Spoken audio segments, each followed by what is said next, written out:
In this guide, I'm going to be showing you how to force restart an iPhone. This is Miguel from Just Boz, and before we get into this guide, make sure to like the video and subscribe to the channel with all notifications on for more content like this. It really does help out the channel and we'd greatly appreciate it. If you have any questions, just ask them down in the comment section below. I'm going to be doing my best to reply to every single comment down there.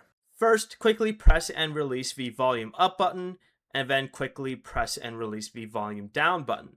After doing this, you can press and hold the side power button and keep holding it even if the power off slider appears or the screen turns black, and then release the side button once the Apple logo appears. Your iPhone will now restart, and this is useful when the screen is frozen or if the iPhone isn't responding normally. Before you leave, remember to like the video and subscribe to the channel with all notifications on for more content like this. It really does help out the channel and we'd greatly appreciate it. And if you did have any questions, just ask them down in the comment section below. I'm going to be doing my best to reply to every single comment down there. Peace.